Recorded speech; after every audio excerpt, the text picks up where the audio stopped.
Welcome to the lecture on GMO crops.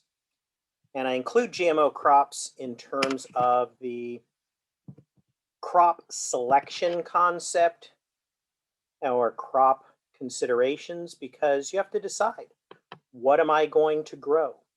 And once you've decided, I think I'm going to grow lettuce. I think I'm going to grow spinach. I think I'm going to grow cactus pears or whatever. You need to now decide, what variety am I going to grow? There's dozens of choices in any growing area for many, many different crops. What am I going to grow? Am I going to grow grapes? Well, am I going to grow white or red? And within white or red, there's lots of choices. Am I going to grow a Merlot, a Pinot Noir? Which clone of that? And then in many cases, you have to go one step further. Am I going to grow a genetically modified crop?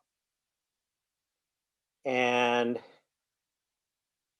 this kind of goes to my area of expertise because I am a genetics researcher, a geneticist, and I spent years doing genetics research and working with genetically modified microorganisms as well as growing crops. I didn't breed GMOs per se, but I did a lot of research with them.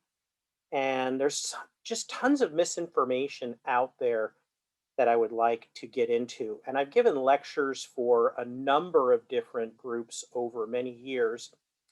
And genetically modified crops is one of the topics that people have asked me to guest lecture on, in particular, um, different political groups. UC Berkeley, I've given several talks at UC Berkeley. I've given talks to the League of Women Voters trying to get their position papers on genetically modified foods, etc. And so I like to bring this up because if you choose to grow a genetically modified crop, I want you to know what you're getting into. And if you choose not to, fine. But I want it to be a science-based or business-based decision, not one that's based on a lot of the myths and fears that go around masquerading as the truth. So since I have given this same lecture, or at least a very similar lecture to many different people, I also use this as an opportunity to talk about Hartnell College, talk about our Alisal campus, our students, and many of our cooperators and donors in the community. So I'll spare this class the longer introduction and thank yous to a lot of the people that have been involved in the agriculture program, making it possible here at Hartnell. But this statement certainly is true. It is the people that make the difference. Whether it's developing an ag program and making it possible at Hartnell, or running a business, or running a classroom, or whatever it is, it's about people. And people generally lead with their emotions before they lead with their logic. And this particular book came out when GMOs were relatively young in the marketplace. And you can tell by the title of the book, Beware of the Coming Food Apocalypse, GMOs, Genetically Modified Organisms. They're playing God and shoving it down your throat. With a nuclear explosion in the background, I think you can probably tell the attitude of this person. And let me just tell you briefly before I go into this, my general attitude is that GMOs are a tool. And like any tool, you can use it for good or bad things. You just need to know what you're doing. You need to follow procedures. You need to understand what the risks might be and where those risks can be alleviated. GMOs are safe if done professionally, properly. Can you do stupid things with GMOs? Yeah, I can use a car and drive through a crowd of people. That's a misuse of the tool. And if used the way GMOs are supposed to be used, they have a safety record that is way greater than most of the things we take for granted every day. Does that mean they're perfect? No, but I'll talk about some of those things. So, what are GMOs? GMOs, or GM crops, are genetically modified organisms. They've had something manipulated within their DNA. And I'm saying GM crops. I'm not going to talk about genetically modified fish, salmon, or uh, genetically modified animals in other areas of the agricultural livestock and other parts of research within different aspects, because I'm not an expert on the animal side, what has been done, what are the risks they're facing, but uh, they're different. And so you would need somebody to dig into that. But in one way or another, the DNA has been modified. Something's been added, removed, or changed in some way to make the plant different when we're talking about GMO crops. Is that unusual, abnormal? No. It happens all the time. When I am a plant breeder, just taking pollen, putting it on, I am changing the DNA. And when the plant gets a disease, can the seed from that diseased plant have unexpected changes to the DNA? Of course it can. It happens all the time. And so these mutations or changes happen at random or with some intent through all kinds of traditional means that happen in our food supply all the time and have been happening since the dawn of life on Earth.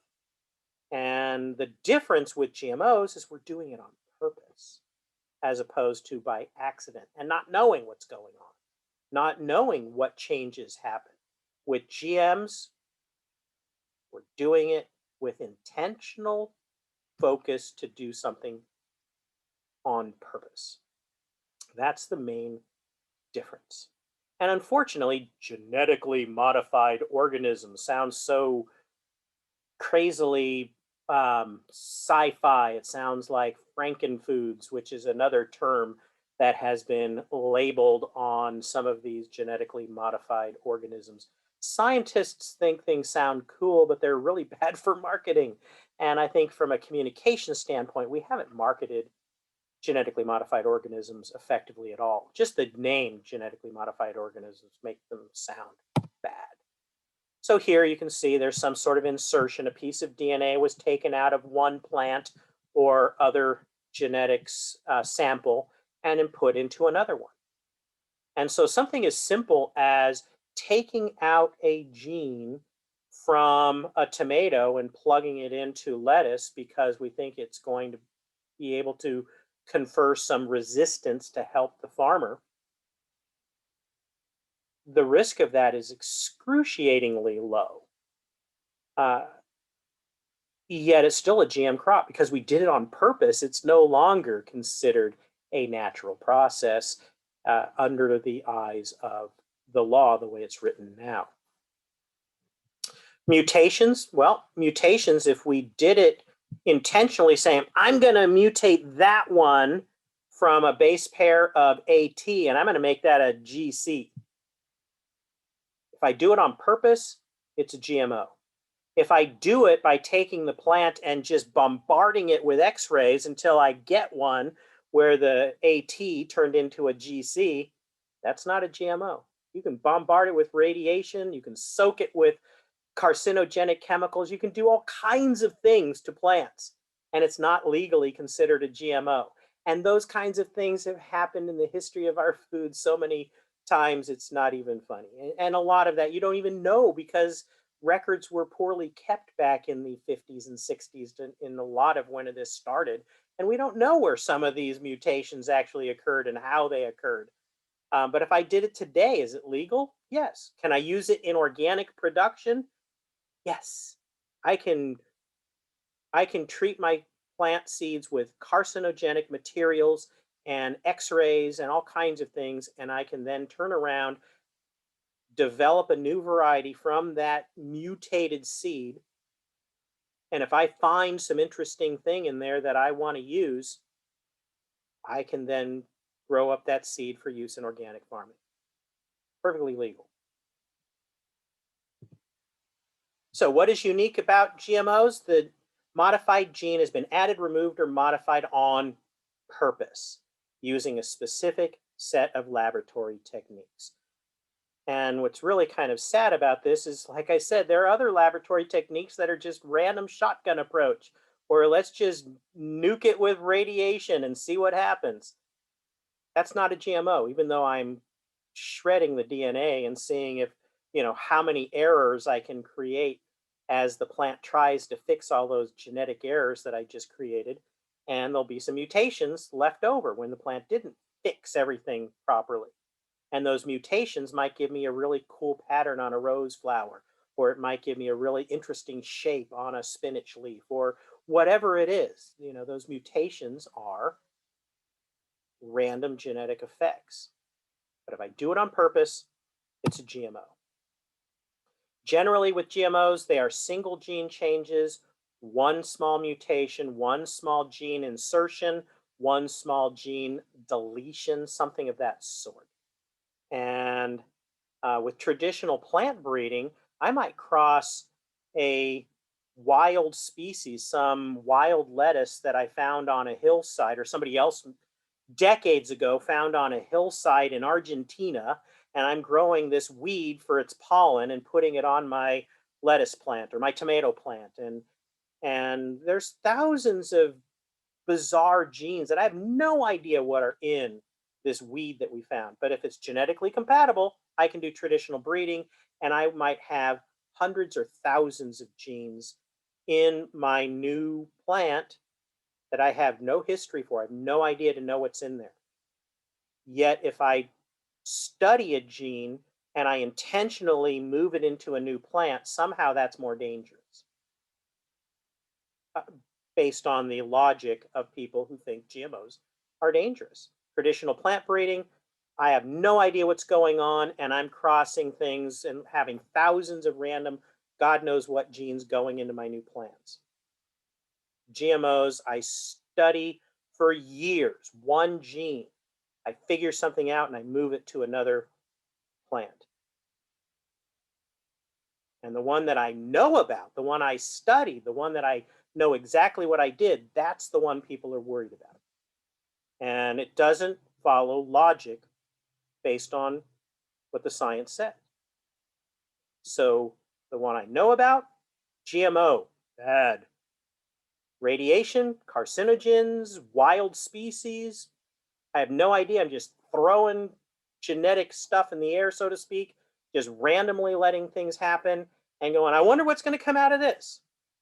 That's not GMOs and can be used in the food supply without any special regulatory control and without stopping my ability to grow that crop or the progeny. You don't get a crop in one generation, but the progeny or the children or great grandchildren of that event can be a crop that we grow in organic agriculture. So, what is plant breeding? Well, for over 10,000 years, people have been doing the pick the winner type of breeding. If something's bigger, sweeter, um, lasts longer, whatever, we think it's better for whatever reason, you save the seed from that particular plant, plant it again, and over hundreds to thousands of years, you make progress. It's slow, but it's sure. And we certainly have made much progress in agriculture using these pick the winner strategies. You're selecting the biggest, the best tasting, the whatever you're looking for. And the seed from those winners becomes next year's seed to plant for next crop.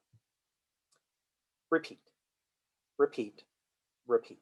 And that has been a large part of the history of 10, 12, 14,000 years of agriculture in human history. So yields do improve, quality improves, but it's gradual because people didn't understand the genetics. They couldn't do things that might speed up the process like we can today. So then there was more understanding in the 1700s. People started to realize, wow, I can take pollen from that plant and intentionally put it on that plant. And by crossing things with me, the researcher in charge, I can make things that wouldn't happen just by pick the winner. I can be more in charge. So in the 1700s, crossbreeding began, and people started to freak out. And people started to say, and there's some stuff in the old literature from the 1700s, oh my God, you're playing God, you're doing these things that are harmful, you're not supposed to be doing that, you're doing things that are risky, stop it.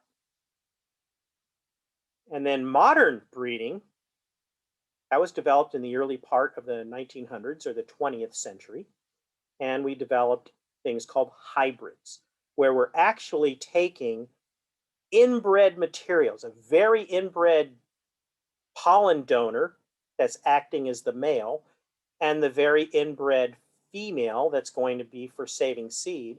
And we put them together, put pollen onto the stigma of the female, develop seed, and that seed then is going to go to the farmer to plant. And that's hybrid seed, which is a mixture. All of the hybrid seed, if done right, all of the hybrid seed are going to be very uniform and stable. But the children of what the farmer grows, the next generation is going to be all over the place.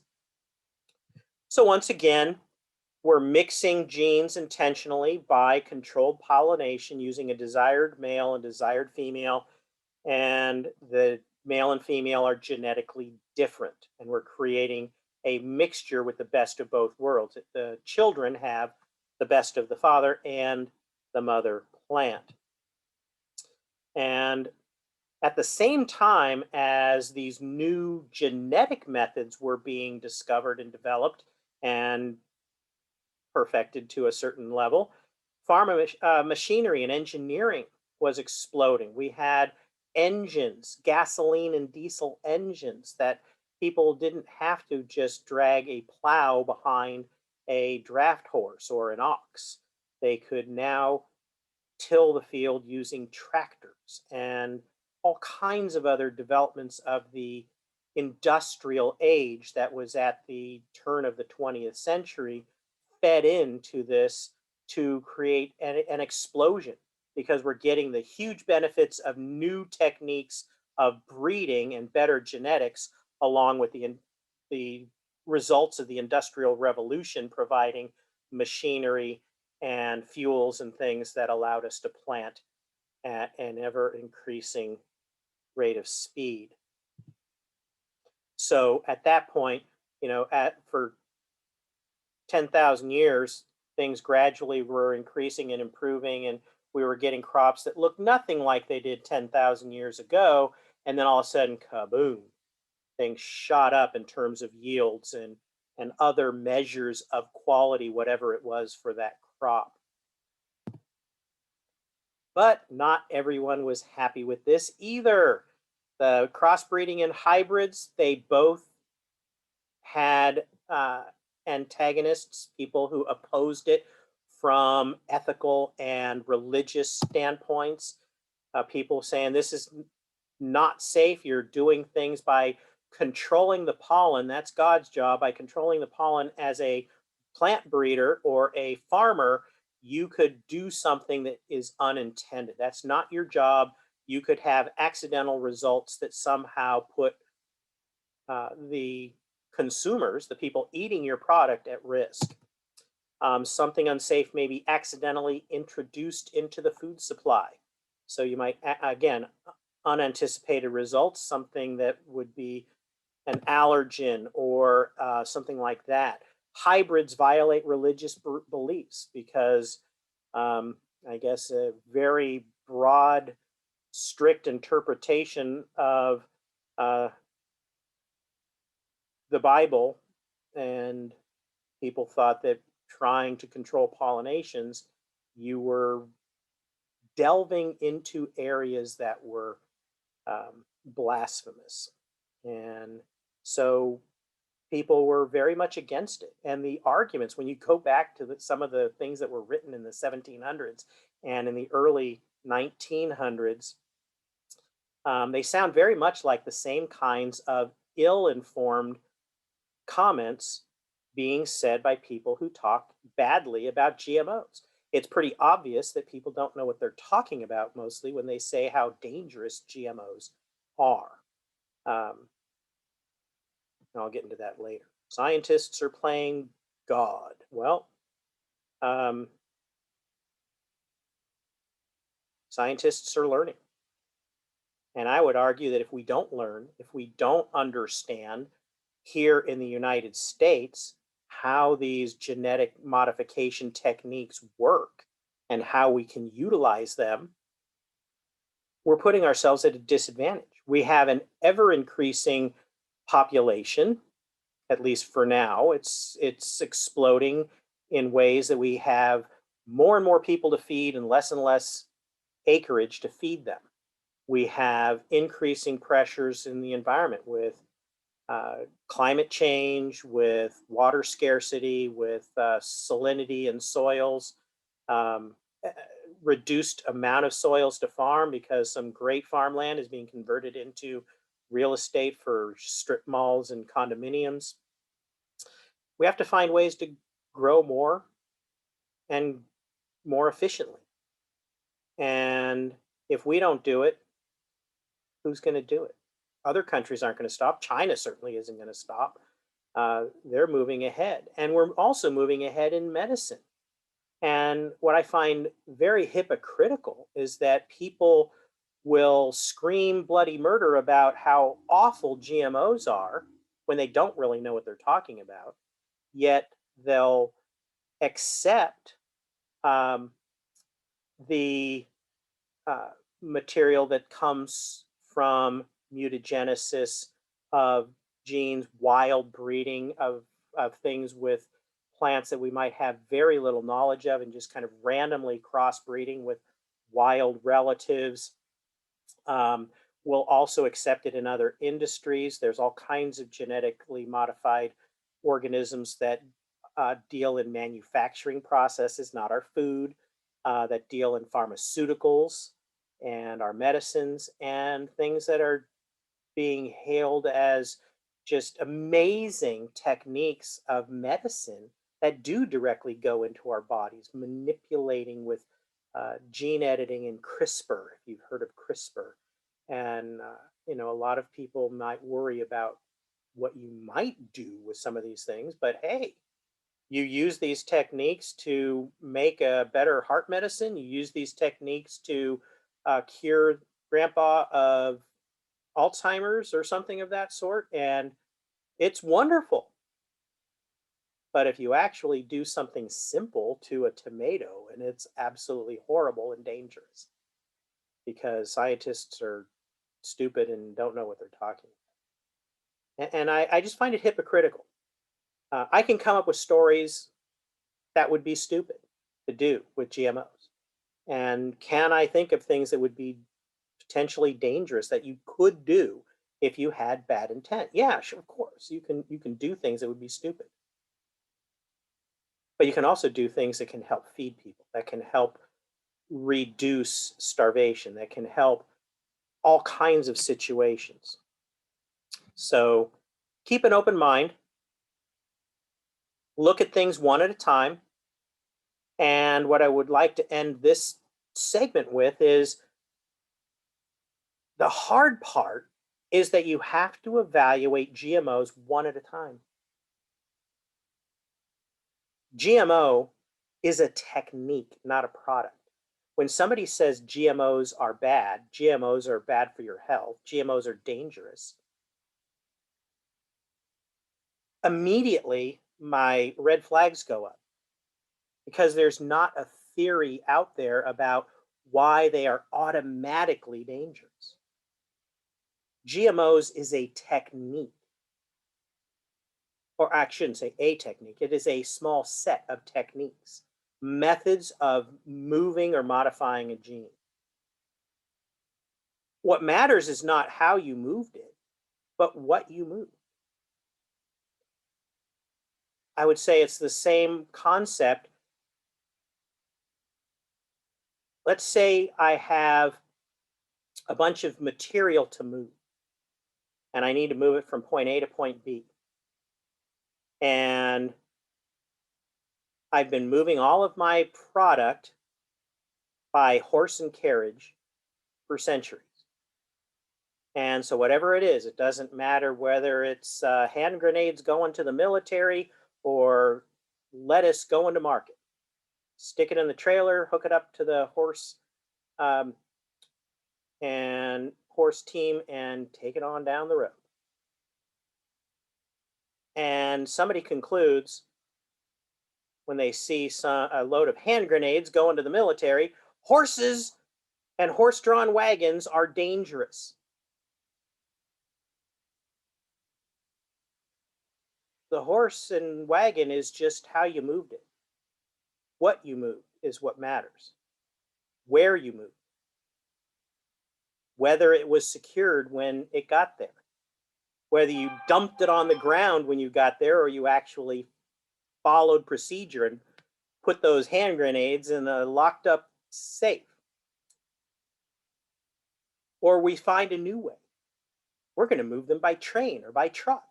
Oh, no, no, no, no, no. Now you can move a whole bunch of hand grenades. Trains and trucks are bad. Again, it's just a way of moving things. And GMO techniques are just ways of moving things. That's it. And so anybody who says GMOs are dangerous automatically or they're all bad uh, can't possibly understand the process because it's just a way of moving things. And it doesn't matter how you moved it. What did you move? What gene did you put in? Where did you put it? How is that gene acting? So every single gene, every single GMO has to be evaluated to determine, is that a good idea? Is it safe? Did you do a good job? And we've been doing it for decades now, and there's zero evidence of it being harmful. So let's take a quick break and I'll be right back.